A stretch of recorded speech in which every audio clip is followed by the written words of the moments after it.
4 Degrees to the Streets is designed to empower anyone curious about places and spaces, not just persons with professional degrees or backgrounds. Here we will cover a host of topics, including transportation, health, housing, and the environment through the lens of racism, classism, and sexism, and give listeners the tools they need to overcome institutional barriers. Follow us on Twitter and Instagram at the 4 Degrees Pod, and tune in every other Tuesday where Nimo and Jas keep it 4 degrees to the streets.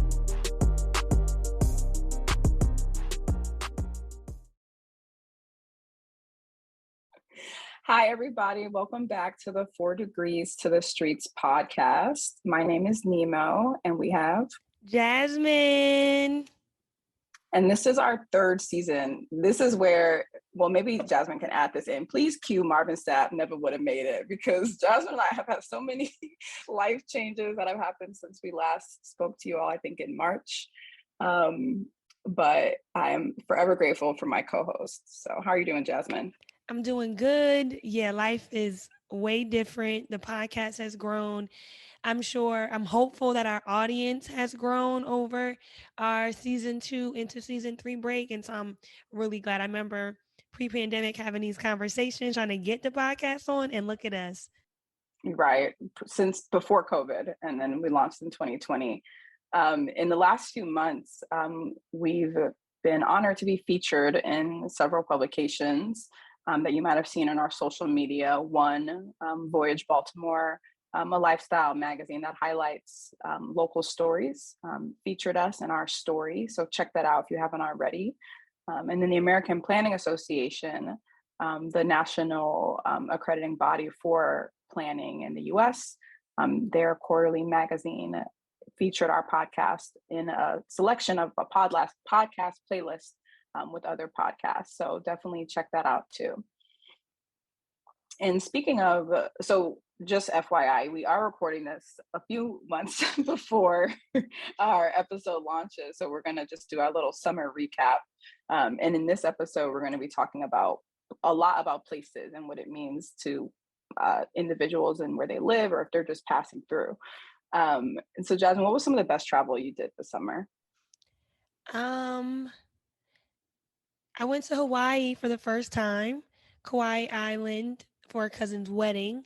That was my first time in Hawaii, and it was beautiful. And we did a hike there. I think that was like my top travel destination this summer, hiking a mountain in Kauai. Oh, wow. That sounds beautiful. For me, it was a short trip, but I went to New Orleans and got to spend time with my mom's side of the family.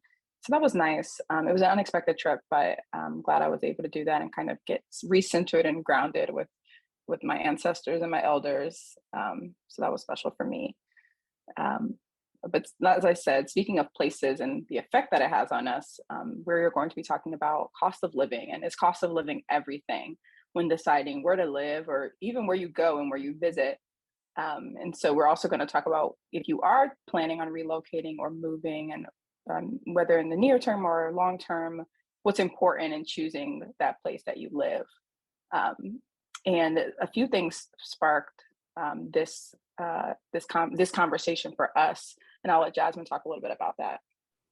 So every year, there's always these reports on where's the best place to eat, where's the best place to dine, where are the best places to visit. And so there are also reports on where's the best place to move, and they kind of rank cities or towns or counties. And so we kind of honed in on a Rent Cafe report that was published in May of 2022 that highlighted the best cities for renters. And we'll get into the report. We'll get into the report in some more detail, but it stood out to us because none of the cities were cities that Nimo and I live or would have ever thought were on that report. They were all scattered across the Southeast and Southwest. And so it was interesting to us to not see cities like New York or Chicago or San Francisco or California, LA kind of listed on that report. And so we wanted to dig deeper into the metrics that they were using to come up with this ranking. And then as we come out of 2020 and 2021, and now we're in 2022, and we're kind of in the end stages or the normal stages of the pandemic, and we saw people make really big shifts in their lifestyle and what was kind of important to them throughout the pandemic. And so we saw tons of CNN reports and MSNBC reports on people are leaving New York and moving to Idaho, and people are leaving LA and moving to Salt Lake City. And so we wanted to really dig in and figure out how much of that was true and how much of that was just sparked through temporary pandemic shifts and a lot of wealth being kind of pushed into the economy. And so we're going to dig deeper into the Rent Cafe report.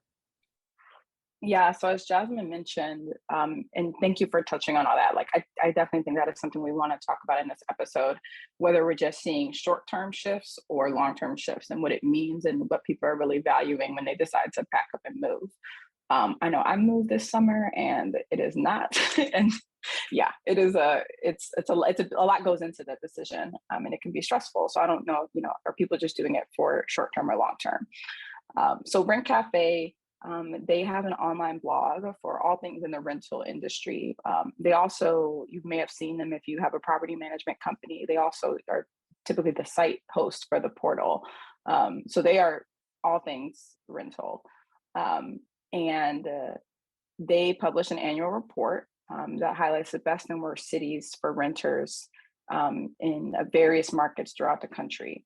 And as Jasmine mentioned, we were surprised by some of the results. If you've been listening to the podcast, Jasmine and I have popped around a little bit on different coasts for school or work or those sorts of things, and typically big cities. But the best place for renters for 2022 was Round Rock, Texas. I have never been there. I've never been to Round Rock, Texas before. But it looks like it's about in the more central part of Texas, close to Austin. And then the worst city was Newark, New Jersey, coming in at 111th place in the rankings. And a lot of the top cities favored the southeast and south central parts of the United States. And 14 of those cities included Texas alone. I'm looking at the map, and yeah, it's definitely centralized as those were some of the best cities. And we're gonna get into why they rank those cities so highly, specifically in the South and Southeast. As a Jersey girl, I was so sad to see Newark listed all the way at the bottom. We'll dig into those metrics now. So, any good report that we're going to pull up at least has a very sizable methodology, and we can kind of dig in and figure that out. And so they looked at three main kind of large categories that have kind of subcategories within them. And so the first category being cost of living and housing, and that weighted 50% of the total score that a particular city will receive. And so cost of living and housing included grocery, housing, transportation, utilities, but it also included your average apartment size, apartment occupancy, share of new apartments, share of high-end apartments, and share of renter-occupied households. Then they dug into the local economy, which made up about 30% of the weight of the score. And that looked at things like unemployment rate, persons with high education degrees, median renter income, job growth, and number of new business applications. And then finally, which had a lower share of the total score, 20% of the total score, was kind of quality of life metrics. And they chose apartments in quote unquote top locations, average school rating, annual delay per car commuter, and so less delay was a positive. Share of car users, natural amenity ranking, which kind of looked at lakes and rivers and bike trails and different natural kind of amenities, and then days with good air quality. And so they have all these various sources. As always, we will have a link to everything we reference in our show notes. And so those categories kind of pushed certain cities to the top and certain cities to the bottom. You can think about a place like Manhattan, where the rent, we're seeing all these reports now where the rent has like just reached $4,000. That's going to bring its score really, really low in the cost of living aspect when compared to a place like Tallahassee, Florida, where the rents might average around $2,000 or $1,700. Nemo, what are your kind of thoughts on these metrics? Do you feel like they missed anything? What kind of stood out to you when looking at these? Yeah, I think like you said in the beginning, whenever we do pull these reports for our episodes, we definitely look at the methodology, and no methodology is perfect. I think they tried in each section, and kind of what I get from it is that those factors are important to some people, but not all. So it's hard to factor in what may be important to one person over the other. Average school rating, I know for a lot of young people who are, coming out of school themselves or moving to different cities to start their careers, they may not be looking at school ratings. So that might weigh lower than for someone who has a family. And so that's another thing. How does this report? What audience is this report really for? Is it for younger or older folks? And how do they kind of meet in the middle? I think you had mentioned one of the local economy factors was around business applications and how you start a business. Again, some people are like, I will stay on my 9 to 5 and LLC Twitter can have it. Like, I am not interested in starting a business. So that may be not even on the board for somebody. So yeah, those are some of my initial thoughts. Yeah, I think you hit on it on the head with the audience focus.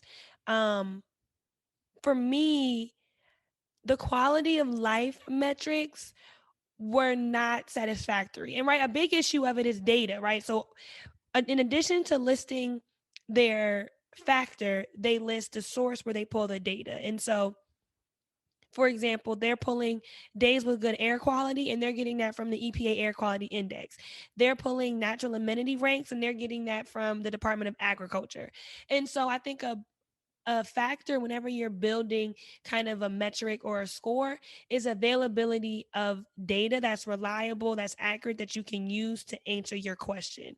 And so I want to say that maybe they didn't pull things that are important to me because it's hard to measure, and maybe they're more qualitative and less quantitative in nature. So for example, I don't see anything on here about satisfaction or joy or feeling like you like the place, if that makes sense. And that's kind of difficult to measure, right? Everybody likes certain things that are different. And so, how do you measure that in quality of life? I don't see anything in here about crime. For me, as a woman, it's important to know, is this area safe? Is it dangerous? What are the last crimes that have been in the area?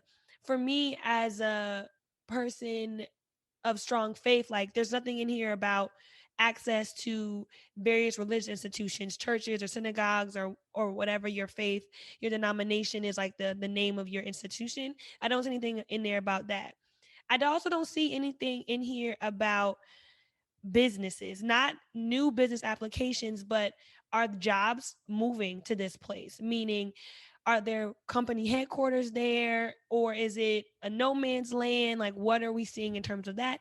And then entertainment was missing. Like, for me, is there a theater? Is there movie theaters? Are there bars, restaurants? Like, that whole thing is missing for me, which to me are more important in terms of quality of life than my commute or the number of people who have cars in my area. Those to me didn't seem like high quality of life metrics.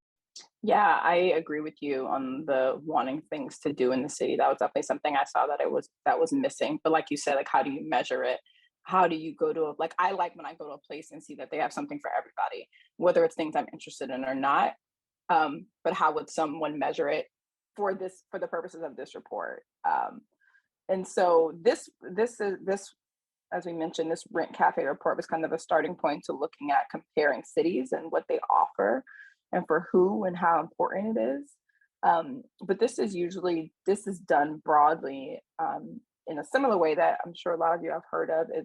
It is called the cost of living and a cost of living index, and how it is used. A cost of living is defined as the total amount of money needed to live in a particular area. And one way of measuring that could either be a monthly cost or an annual cost. And then that cost of living index takes different places and puts them along a scale from with the average is 100. And so you can either go above or below 100. And if you're above 100, then your cost of living index is higher than kind of what the average is for the country. And if it's below, then that's seen as your cost of living is below what the national average is. And even that data point alone can tell you a lot about what you may expect to pay for certain things like groceries, housing, utilities, transportation, healthcare, and other goods and services. And so the Council for Community and Economic Research, or C2ER, compiles and publishes this cost of living information at the local level, and they've been doing so for over 50 years, since 1968. And so they also had a report, and the most recent one that was available was for the end of 2021, and they had ranked the most expensive cities. And so the top 10 most expensive, one being New York, specifically Manhattan, followed by San Francisco, and then Honolulu. Shout out to DC, holding it down at number 5. And some of the least expensive cities, or urban areas, I should say, was Kalamazoo, Michigan, Harlingen, Texas, McAllen, Texas, and Muskogee, Oklahoma. And and then 5th was Jackson, Mississippi. Apologies if I pronounced any of those wrong. But if we go back to what we were discussing at the beginning of this episode, that same Rent Cafe report was showing a lot of these least expensive cities as some of the best cities to rent. You think about why, right? So supply and demand, general economics, certain things cost more than others because of the availability of that thing and how many people want it. And so in New York, less land supply, so small number of acres, lots of people, so you get density, you get high-rise buildings. And so that drives up the cost of living. But what do you get when you live in New York? And maybe I'm biased. I think me and you, Nemo, are probably biased because city girls, we be in the streets, and so we're outside. We understand, urban.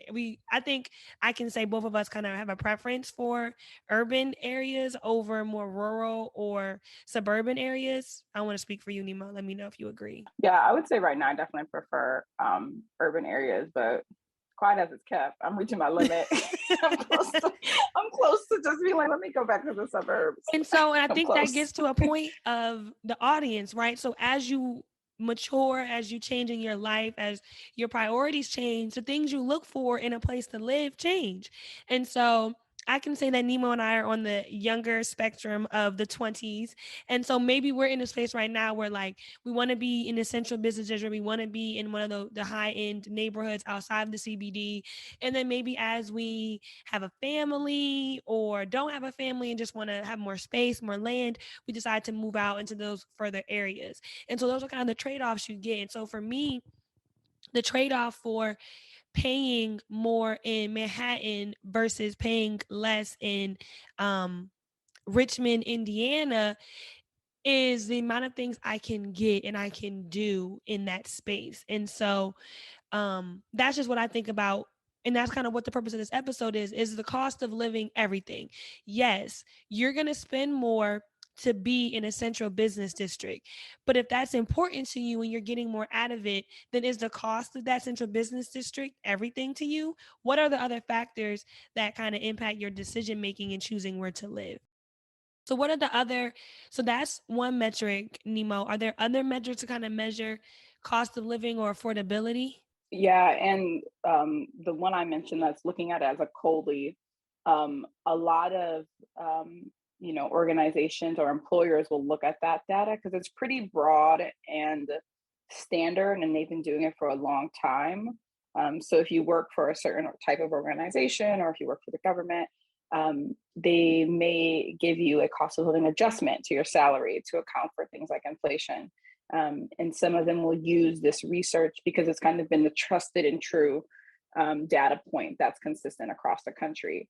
But other organizations that have more specific focuses, like Center for Neighborhood Technology, they're a nonprofit and they're specifically looking to do research for improved and more connected communities. They have a housing and transportation affordability index. And in the planning field, in the last probably 20 years or so, this has definitely been a major point of focus: how our housing and transportation patterns change, how we are shifting away from more sprawled communities to wanting more dense areas where things are walkable and you can access what you want all in the same space. We've seen that change. Um, in their housing and affordability index, what they specifically look at is both affordability, yes, basically what the name says, affordability of housing and transportation, but at a neighborhood level. And they have fact sheets depending on where you live. So this is a tool that we may explore more in depth later in the season, but you can go on and search to see what is available in your specific neighborhood.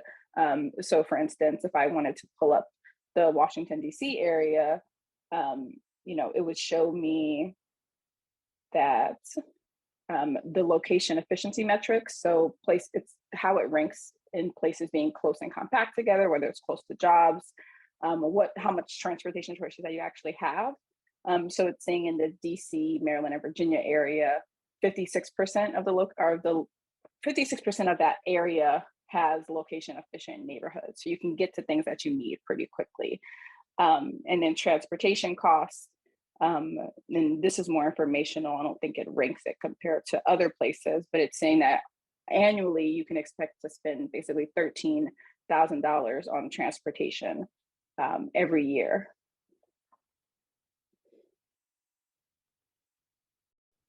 So the Housing and Transportation Affordability Index that Centers for Neighborhood Technology puts out, I always found to be really helpful because it puts in perspective your kind of total cost of living in my mind. So yes, you have your rent or your mortgage payment, but you also have to get places. And so then you have to factor in transportation. So I like this report also. And so what I wanted to do was just compare two cities. I'm comparing two large cities. And so, according to Rent Cafe, they use a population greater than 600,000 people as a large city. And so, Jacksonville, Florida ranks six overall. So, out of the 111, Jacksonville came in sixth, and it came in first for large cities. And then Philadelphia came in 96th overall and at the very bottom for large cities. And so I just wanted to compare some of the factors in the Rent Cafe report and then look at housing and transportation affordability index. And so Jacksonville won out because it had a lower cost of living, more high-end apartments, slightly better schools, and better access to natural amenities. But when I think of, and that fits for some personality, some person was like, okay, Jacksonville is better for me. And so when I look at the Housing and Transportation Affordability Index, you can see that 0% of Jacksonville's cities or neighborhoods are in location efficient neighborhoods. And in Jacksonville, the annual transportation cost is roughly $12,000. And so after you spend your money on housing and transportation, about 49% of your income is available to spend on other things. And so the way they're taking income here is looking at the median household income for Jacksonville, subtracting out the annual average housing expense, subtracting out the annual transportation expense, and then how much do you have left annually? And so in Jacksonville, you have about 50% of your income left. In Philadelphia, 42% of those neighborhoods were what they called location efficient. The average transportation cost in Philly was about $9,000. And after you factor in average annual housing cost, average annual transportation cost, and subtract that out from the median household income in Philadelphia, 63% of your income is remaining. And so if you have a larger share of your income left in Philadelphia after you spend money on housing and transportation than in Jacksonville. However, just because Jacksonville had a lower cost of living, it ranked super high in the best cities to live in. But what happens after you travel to work, travel to school, travel to get groceries, pay for your apartment, and you have less of your income left to spend? I feel like that's why people who live in Philly, they don't tell people how much they love Philly, um, because they don't want. I mean, I've just heard this on the Bird app that if they were to tell people how much they love Philly, then people would start moving there, and it would drive all these costs up. But for me, I would love to have more of my income left after paying for my basic needs, being my housing, um, in my transportation. So I think those two are a really good example of like where people place their value and who are doing these reports. And the housing and neighbor housing and transportation index shows things from more of like a matter of fact way. There's not as many metrics, um, but it just shows kind of what's making up the area. And even looking at going back to DC, again, the fifth most expensive place in a cost of living index, the remaining income is about 60% as well after transportation and housing costs. But as I'm sure we know, the incomes in DC are a lot higher than that of probably Philadelphia and Jacksonville. So just something to think about, like what what median income group are you jumping into when you move, and how might that skew the data as well? So understanding that you might be moving into an area that has people that are making more than maybe the national average. And Jasmine and I have talked about this in past episodes, um, in terms of housing affordability and maybe what programs that you may qualify for, based on what the median household income is in that area. So that's another thing that I thought about with this index as well, how you could use it to determine kind of what the people around you are, what their livelihood may be. And so, Jasmine, what are some of the things that are important to you? And we've talked about this a little bit earlier, but what do you think will change also as your life changes? Yeah, it's funny because we talked about this, I think, with the aging in place episode, and making sure that our cities kind of meet the needs of a 8 to 80 kind of cities type of thing. For me right now, especially since I just moved, the first thing was that my income matched up with how much it costs to live in a place. So I will say that cost of living made a difference, but it wasn't just like how much does the rent cost?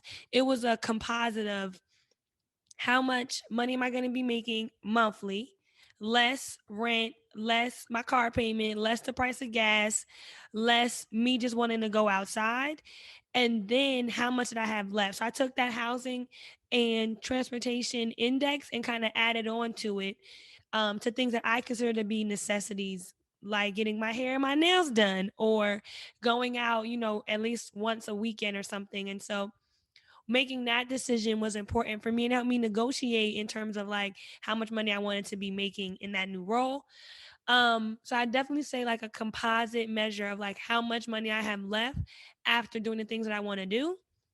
But tied to that directly is being able to do things I want to do. And so for me right now, living in the suburbs wasn't working for me. I had previously been living in the suburbs and it wasn't working for me because I found myself commuting further distances, getting to the things I wanted to do, and being around the people that are my age, that I could network with, that I wanted to see. And so proximity to restaurants, bars, shops, was essential to me. Not so much living on the street with them, but being able to walk there, being able to take the train there, being able, if I was driving, to do that in like 5 minutes as opposed to 30 or 40 minutes was like top of mind priority for me. Yeah, I like how you said you kind of added on to what the housing and transportation index showed. I think for me, I thought a lot. I thought about it in terms of also moving and being in a new role this over the last few months about how much it was going to be in compared to what I was making before, um, and then what my new expenses would be, and that gap between the past and what it will be. That was what I used to be able to give me peace of mind in terms of what I could afford. Um, No, that makes sense. And I think the affordability, right? The first things we both mentioned was affordability. Like, can I afford this place that I want to live? Um, I think related to that also was how much am I sacrificing to be in a place that I want to live? Or vice versa, how much am I sacrificing to not have something? And I will put this out there because I think Nemo and I, we're both in a sense of privilege, right? Like we have advanced degrees, we work in professional fields, we live in high cost cities. And so I think about someone that's not in our situation, right? So let's try to take their perspective. Let's think about someone who is smart and is educated, but might not have a formal master's degree or a formal 4-year college degree. And they're working in a professional field, but maybe they're not the manager or they're not on the track moving up. Maybe they're the administrative assistant in a large company like a Johnson and Johnson or a Pfizer or something like that. And they're on the support staff and their income is fixed, right? Our incomes are fixed, but there's also an upside for me, I feel like, and maybe you feel the same way, like I can move forward if I need to. And so, and we don't have families, right? Neither one of us have children that we have to account for their needs and their desires. And so I think about that person, and we don't have the same priorities, right? Like, I'm not thinking about the quality of the school. I'm not thinking about, on a micro location level, how far is my house from my child's school. I'm not thinking about um debt that I might have that I need to pay off. And so my composite, like I mentioned, getting my hair and my nail my nails done is like a priority of mine, not paying off a medical bill debt or paying off college loans or something of that nature. And so that's always important to me when we have these discussions, like what are the needs of the most of the people. And I will say this also, I just came back from a real estate conference, and we're talking a lot about class A buildings and, rents growing 3%, 4%, 5% rent growth every year. And then we kind of just mentioned on the side, like, yeah, but people's incomes aren't growing that much. Like, but we'll just keep modeling it as if we can keep achieving these rents.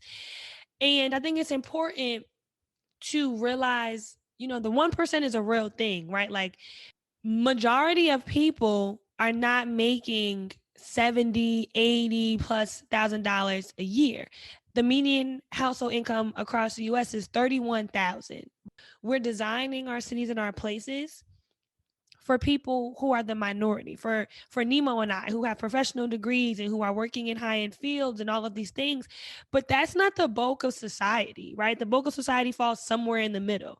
And so how I can understand why we see rankings of cities that are the best places to live in where the rent is less than 2,000 square foot, because, and I can look at the migration numbers and see the number of people flocking out of New York and San Francisco and Chicago and moving to, maybe it's not a one-to-one correlation, but the numbers do show you, right? Maybe not everybody's moving from New York to Texas, but Texas's population is growing, New York's is declining. So some people are moving somewhere. The net migration is positive in some places and negative in others. And that kind of follows a track of cost of living. And so I can understand completely why I can sit here and say, oh, I'm willing to pay more to live in essential businesses because I want to go outside and mingle with people. But that's because I'm on a track, of elevated, quote unquote, elevated income. And other people don't have that same space. And the majority of people don't have that same space. And so the decision-making process is more heavily driven towards how much is this actually going to cost me? And I'll give up more just so I can have more space or have more money in my pocket. And while we were doing research for this episode, I came across a quote that stood out to me, and it said, "The cost of living is high because states adopt policies that make the states more costly places to do business, to buy property, and to obtain a given standard of living." So that's a quote. I can't say necessarily if I agree or agree. I think it varies based on states or cities or different localities. However, I do think what stands out is that given standard of living. And are we creating places for a certain type of person? Like Jasmine was mentioning, not everyone's income or status or responsibilities is the same. And in this podcast, we have our perspectives, which are similar as the co-host, but we understand that we are not that our path is not all that exists. So are we then contributing when we choose to live in these areas that have a certain standard that we may choose? But what about the standard of living for people who may not get to choose? And how do we create environments where they can still have access to the things they want, whether that's food that isn't an arm and a leg, or a nice place to live that doesn't take up, way over 30% of their income. So those are some things that I kind of think about as we close this episode. But we are back for season 3. We hope you'll continue to join us this season. We dropped 10 episodes, and you can follow us on social media on Instagram and Twitter at the number 4 degrees pod. And we'll be back every other Tuesday. Peace out, y'all.